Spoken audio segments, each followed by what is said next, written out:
Alat dan bahan. Alat dan bahan yang perlu disiapkan antara lain botol bekas, solasi, selang, kertas bergambar, gunting, dan juga styrofoam. Cara pembuatan. Nah, langkah pertama yang perlu kita lakukan adalah menggunting semua kertas bergambar yang sudah disiapkan. Di sini kami menggunakan 2 buah gambar organ pencernaan manusia, di mana gambar satunya akan kami gunakan untuk memberikan efek timbul.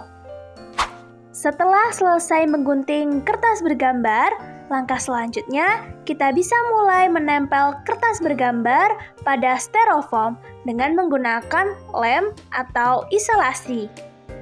Jangan lupa tempel judulnya juga ya. Selanjutnya, kita bisa mulai melubangi styrofoam dengan menggunakan benda tajam. Nah, posisi yang dilubangi adalah posisi yang dekat mulut ya. Setelah selesai dilubangi, kita bisa mulai memasukkan selang pada lubang dan merekatkannya pada bagian-bagian organ-organ pencernaan. Mulai dari mulut, kerongkongan, lambung, usus halus, usus besar, dan terakhir anus. Selang ini berfungsi sebagai petunjuk arus pencernaan.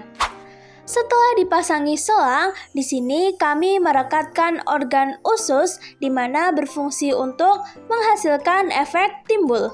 Untuk ujung selang di bagian mulut bisa direkatkan botol berisi air berwarna.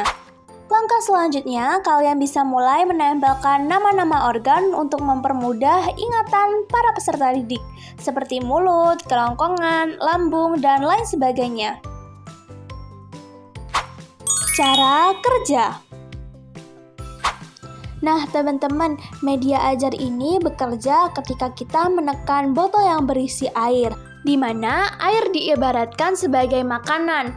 Makanan mulai masuk pada mulut, kemudian kerongkongan, kemudian lambung, kemudian usus halus, kemudian usus besar, kemudian rektrum, dan yang terakhir anus. Organ-organ tersebut merupakan organ-organ yang memproses makanan pada sistem pencernaan manusia. Sistem pencernaan manusia dimulai ketika makanan masuk pada organ mulut. Di mulut, makanan dikunyah oleh gigi yang merupakan proses mekanik dan bercampur dengan air liur dari kelenjar ludah yang disebut proses kimia. Setelah di mulut, makanan akan ditelan. Kemudian, makanan akan masuk ke kerongkongan. Di kerongkongan, terdapat gerakan otot yang disebut peristaltik, gunanya untuk mendorong makanan masuk ke lambung. Pada saat di lambung, makanan akan diaduk dengan getah lambung yang mengandung asam lambung dan juga enzim pepsin. Setelah lambung, makanan akan masuk ke usus halus. Di usus halus terdapat hati dan juga pankreas. Hati berfungsi untuk memecah lemak, sedangkan pankreas berfungsi untuk menghasilkan enzim untuk mencerna karbohidrat, protein, dan juga lemak. Sisa makanan yang tidak tercerna kemudian nantinya akan masuk ke usus besar. Fungsi utama dari usus besar ialah menyerap air dan garam, serta membentuk feses.